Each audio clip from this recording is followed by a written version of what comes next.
Olá, tudo bem com vocês? Espero que sim. Bom, eu me chamo Ingrid Cardoso Vasconcelos, sou estudante do curso de Licenciatura em Química na Universidade Estadual do Maranhão. Estou passando pela fase do estágio, certo? E estou sendo orientada pela professora doutora Maura Célia Cunha e Silva. E uma das propostas feitas foi para que pudéssemos promover a vocês, vestibulandos, vocês que irão fazer o Enem, para que pudéssemos realizar aulas, no caso, um pré-ENEM, para ajudar na obtenção da nota de vocês, certo? Então, vamos lá, dar início à nossa aula. E não esqueçam de deixar o seu joinha. Vamos lá. Modelos atômicos, que eu já havia dito antes. Então, antes mesmo de falarmos sobre a evolução dos modelos atômicos, é de suma importância falarmos sobre a ideia do átomo, O que era esse átomo? Quem foram os pensadores, que inicialmente deu esse embasamento sobre o átomo, certo? Então, nós temos aqui dois filósofos, Leucipo e Demócrito, que viveram por volta de 500 a 460 anos antes de Cristo, certo? Filósofos gregos que viveram na Grécia Antiga. Mas, enfim, o que esses filósofos, se questionavam, o que eles pensavam a respeito, do átomo, certo? Nós temos aqui, uma indagação. Como será que vamos dividir o átomo, Bom, eu creio que vocês já sabem, que matéria é tudo que tem massa e ocupa lugar no espaço.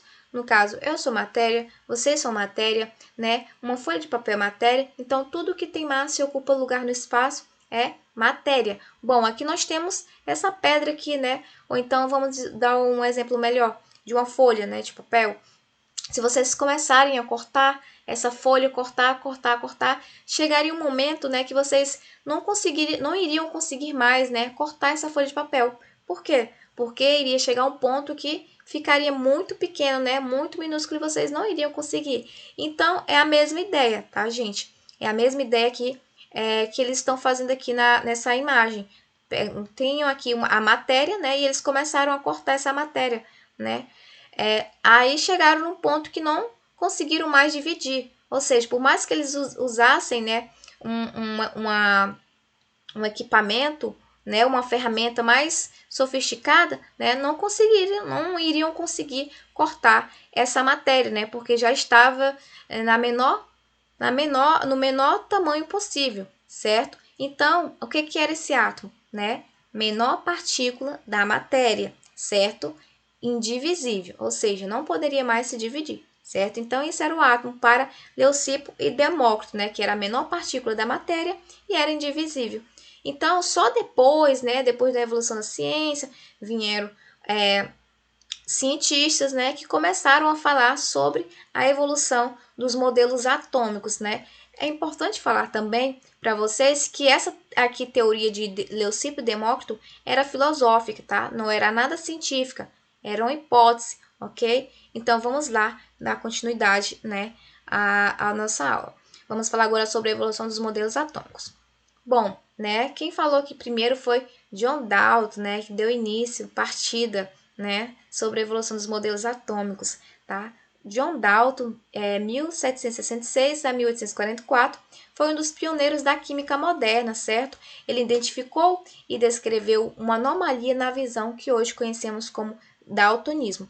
Então, aqui nós temos só um breve histórico, para vocês ficarem um pouquinho por dentro. Mas iremos agora partir para o modelo atômico, de Dalton. Bom, aqui nós temos o modelo atômico de Dalton, tá? No qual ele é uma esfera maciça, indivisível, indestrutível, e foi chamada como modelo de bola de bilhar, por conta da sua estrutura, basicamente, uma esfera maciça, certo? Então, foi chamado de modelo de bola de bilhar. Mas antes mesmo, dele tirar as conclusões, de concluir o seu modelo, ele propôs, alguns postulados, Ele se baseou nas leis de Lavoisier e nas leis de Proust, lei das proporções constantes, e lei das conservação das massas, tá? Lei das conservações das massas e lei das proporções constantes, tá? Então, vamos lá. Nós temos aqui todas as substâncias são formadas de pequenas partículas chamadas átomos, certo? os átomos de diferentes elementos têm diferentes propriedades, mas todos os átomos do mesmo elemento são exatamente iguais. Então, aqui eu trouxe aqui uma representação, né, da molécula de água, H2O, no qual aqui nós temos 3 esferas, né? Nós temos aqui 2 esferas de hidrogênio, tá? No caso, 2 átomos de hidrogênio e um átomo de oxigênio. Como vocês podem perceber, né, que as moléculas de hidrogênio são iguais, né? Tamanhos iguais, coloração igual, peso igual, certo? E aqui a de oxigênio já se torna diferente, né? Dessas ambas aqui, as 2 moléculas de hidrogênio, dois átomos de hidrogênio, certo? Então, foi isso que ele quis dizer, né? Que as moléculas que os elementos iguais, né? Tem as mesmas características, né? E tamanho, cor, né? Então, nós temos aqui a diferença para vocês, tá? Vamos lá, partir para a terceira. Os átomos não se alteram quando formam componentes químicos, certo? Os átomos são permanentes e indivisíveis, não podendo ser criado nem destruído. Lei de Lavoisier, né? Na natureza, nada se perde, nada se cria, tudo se transforma, certo? E as reações químicas correspondem a uma reorganização do átomo. Então, para que ele pudesse concluir que o modelo dele, né, que ele fosse uma esfera maciça, indivisível, indestrutível, certo? Ele se baseou aqui nessas leis e propôs aqui esses postulados, certo? Então, vamos lá, né, para o Joseph Thomson, certo? O que acontece? Ele veio para poder derrubar, né, esse modelo atômico de Dalton, né? Joseph John Thomson, né, 1856 a 1940, tá? Descoberta do elétron, tá? Ele deu um grande passo, tá? Prêmios e honrarias. Então, vamos lá. Ele descobriu o elétron, ele fez experimento para que ele pudesse, né, descobrir esse elétron. Vamos lá partir para esse experimento. Aliás, vamos ver aqui o experimento logo adiante, certo? Aqui nós temos o modelo, né? O modelo de pudim de passas, né? Que foi foi representado pelo modelo de pudim de passas. Mas aqui no Brasil, né? Nós preferimos chamar de pudim na verdade, de panetone, que se parece mais um panetone, certo? E aqui o primeiro a abordar as características da matéria, no caso a divisibilidade, tá? E a presença de pequenas partículas com carga. Então, vamos lá ver, né, como que ele fez para poder descobrir essas partículas. Nós temos aqui o experimento, né, o experimento da ampola de Crookes. Foram 10 cientistas que desenvolveram esse experimento, né? Então, ele realizou também esse experimento do modelo da ampola de Crookes, né, em 1879.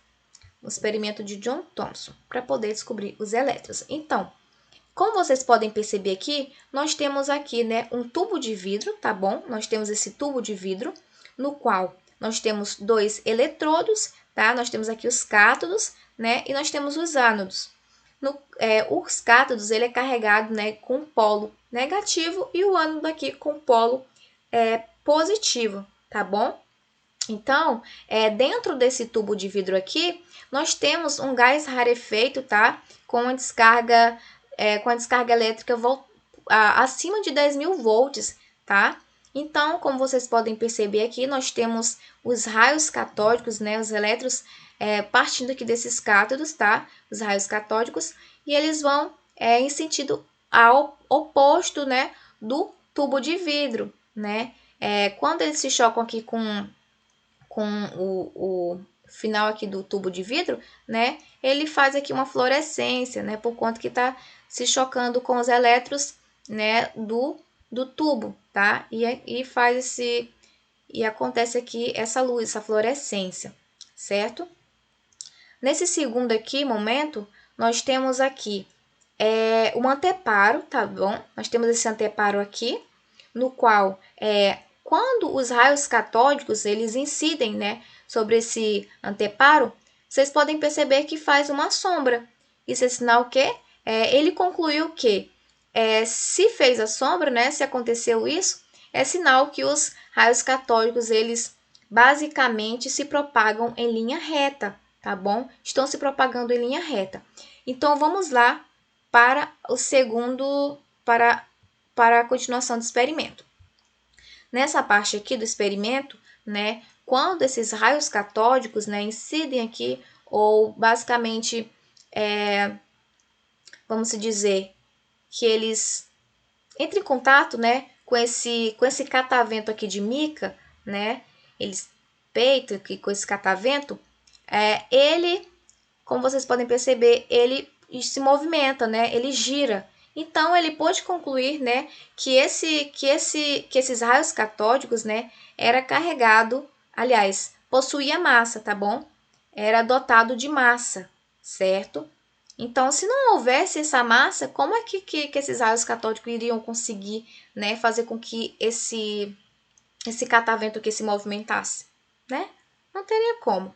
Então, vamos lá para a parte final no caso do experimento, tá? Aqui, como vocês podem perceber, né, os raios catódicos, eles foram desviados, né? Ao serem disparados, eles foram desviados por uma tensão, né? Tensão de carga aqui, né?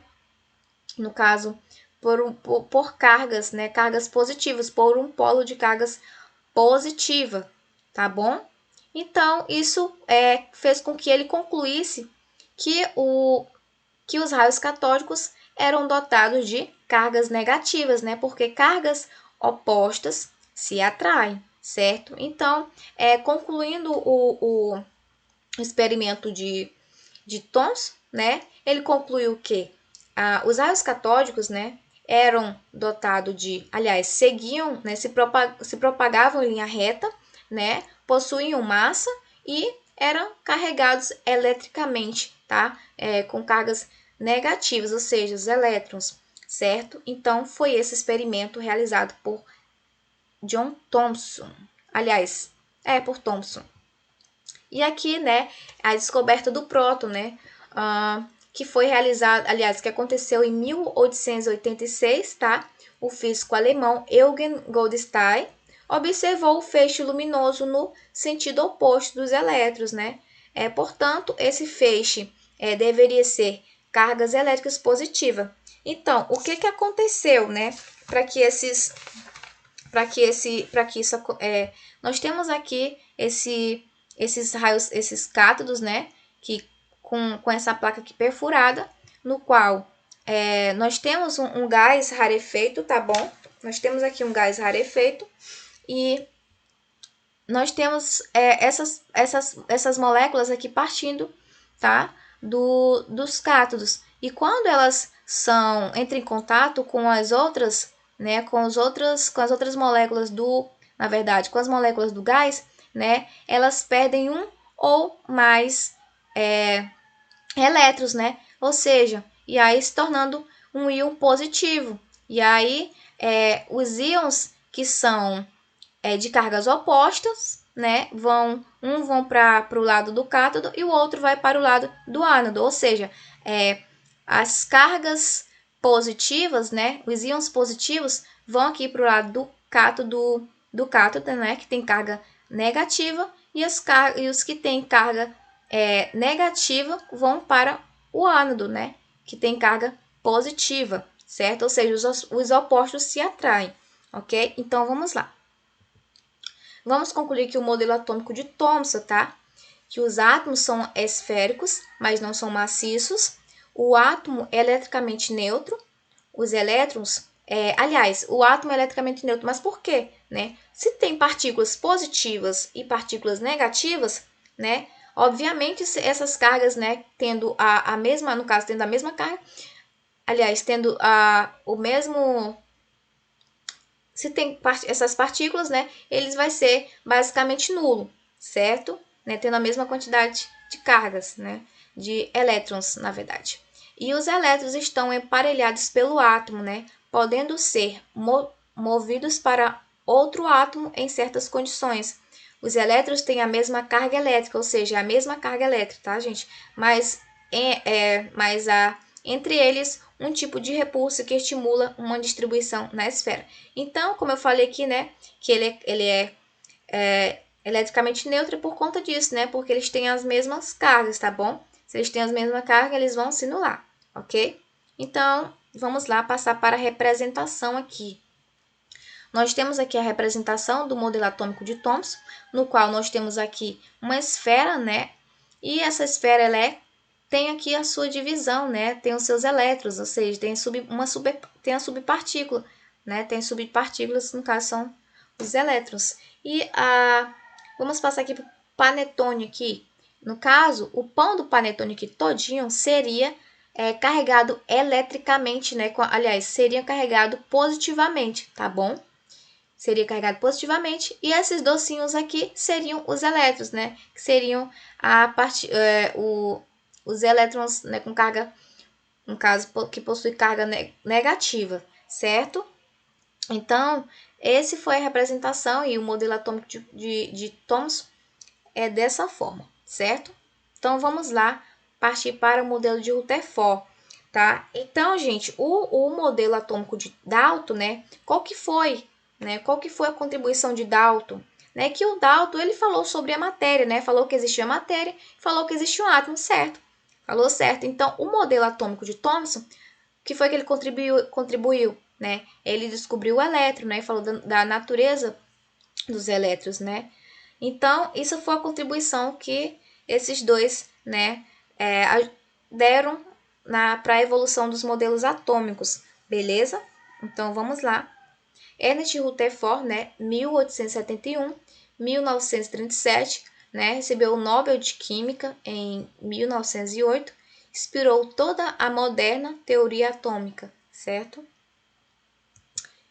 Vamos lá, né, ele fez um experimento, né, para que ele pudesse, né, chegar à conclusão do seu modelo atômico. Vamos passar aqui. Nós temos aqui uma caixa, nós temos uma caixa, né, de chumbo, tá bom? Dentro dessa caixinha aqui de chumbo, nós temos o polônio, tá bom? Partículas de polônio, né, partículas alfas, tá? No qual essa partícula na verdade, partículas altamente reativas, tá bom? E aí, essas partículas alfas, elas possuem carga, né? Carga 2+, e possui massa também, possui a massa dela é de 4, tá bom? E o Rutherford tinha basicamente conhecimento sobre isso, né? Que ela tinha carga, né, positiva. Aqui nós temos a lâmina de ouro, tá? E temos aqui um detector de partículas, né, de sulfeto de zinco, certo? Então, o que ele fez? Ele bombardeou, né? Tinha um perfuro aqui, tinha um buraquinho, né? Que é para essas partículas passarem. Porque se esse caixote aqui fosse aberto, né? Não teria como segurar essas partículas alfas e elas iriam se espalhar, certo? Então,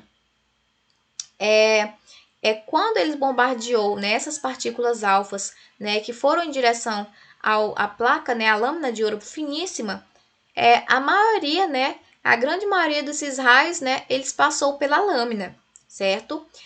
Outros poucos raios, né, foram refletidos pela lâmina, né, que foram esses que voltaram, e pouquíssimas partículas alfas, né, passaram pela lâmina sofrendo desvio. Ou seja, ele ficou assim pensando, mas como que isso aconteceu, né? Ficou se perguntando e estudou um jeito, né, de como que ele iria, né, fazer para desvendar esse mistério.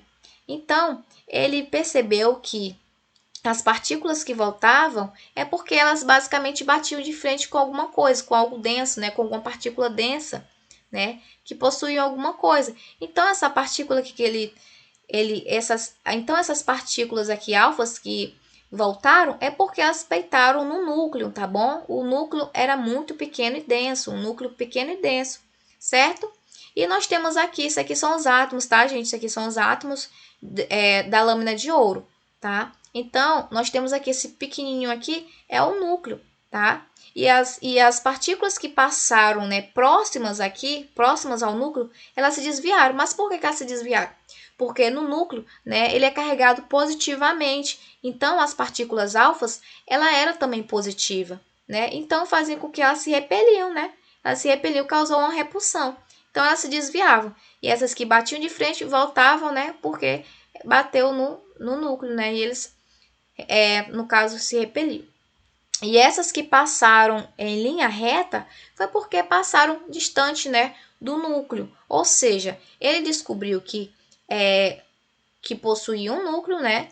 Que essa lâmina de ouro possuía um núcleo, tá? Os átomos possuíam um núcleo e possuíam espaços vazios, certo? Então, isso foi o que ele descobriu, tá? Para a alegria, para a nossa alegria, né? E foi isso o experimento de Rutherford, tá? Então, para terminarmos de concluir, que a maior parte do espaço do átomo é vazio, né? No seu interior existe uma pequena região central positiva, que no caso é o núcleo, tá? No núcleo encontra-se a maior parte da massa do átomo. E os elétrons giram em volta do núcleo em órbitas circulares, né? Também conhecido como modelo de planetário. Então, aqui nós temos o núcleo, tá? O núcleo carregado positivamente. E nós temos aqui esse grande espaço vazio, né? Só que carregado com partículas, né? Com os elétrons, tá bom? E eu queria falar para vocês, lembrando também para vocês, que os nêutrons, eles foram descobertos, não foi o Rutherford que descobriu o nêutron, não foi o Thomson que descobriu o nêutron, foi o Chandrick, tá? O Chandrick que descobriu os nêutrons, tá bom? Então, vamos lá continuar para outro modelo. Niels Bohr, né? Niels Bohr, ele veio basicamente para completar o modelo atômico que estava faltando, aliás, para completar, né, o modelo atômico de Rutherford, né? Eu esqueci de falar para vocês também, né, que a falha do modelo de Rutherford basicamente foi observado pela óptica, né, do eletromagnetismo, ou seja, que a emissão de energia, né, no caso, faria com que os elétrons, né, fossem perdendo energia, no caso, energia potencial e energia cinética, né, caindo gradativamente, fazendo com que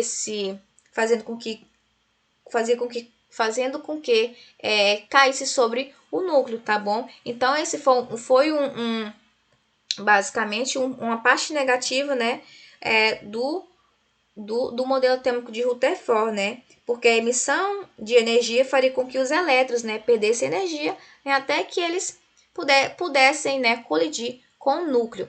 Então veio o Rutherford, né, aliás, veio o Niels Bohr para poder completar essa lacuna, né, que está faltando aí, essa lacuna da teoria de Rutherford, né, para preencher e aprimorar, certo? Então vamos lá.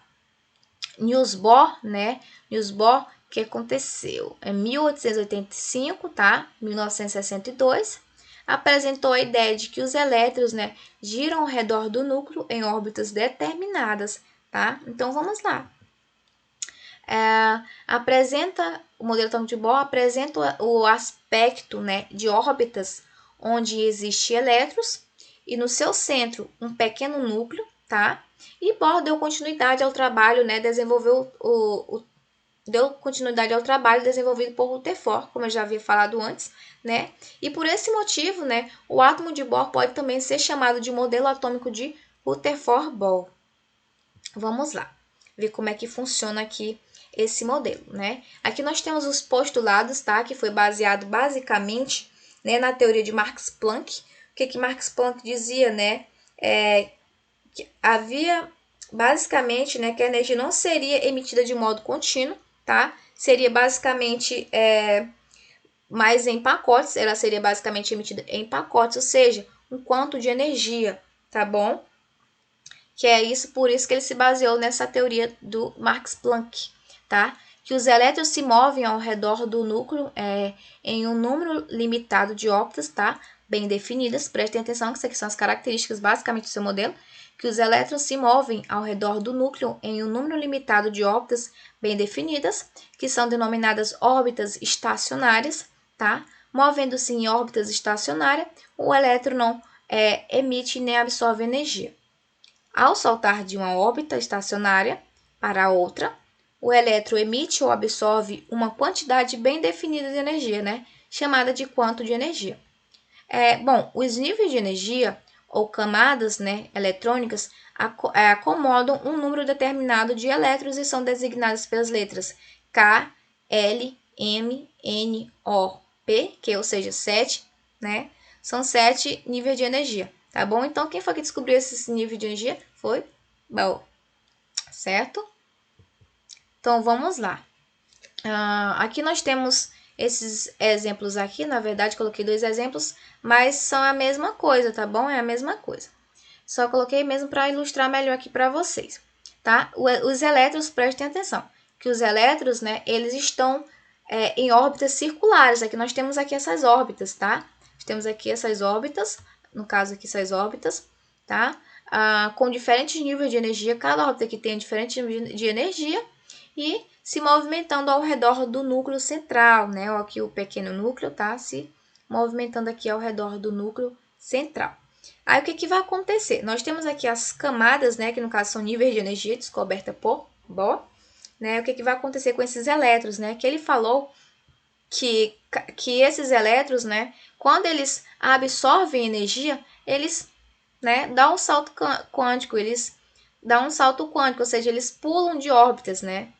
Ou seja, porque eles receberam energia do exterior, né? Do lado exterior e essa energia é bem quantizada, tá? Uma energia bem quantizada. Então, quando eles absorveram, eles pularam e quando eles vão voltar novamente para a sua órbita, ou seja, para a sua casinha, né? Eles vão fazer o quê? Eles vão emitir energia em forma de luz, tá? Então, quando ele vai voltar para a sua casinha aqui, ele vai emitir luz, certo? Então, vamos aqui, nós temos aqui essa ilustração. Basicamente, nós temos 3 possíveis saltos, né, dos elétrons do elemento de hidrogênio, isso aqui, tá bom, gente?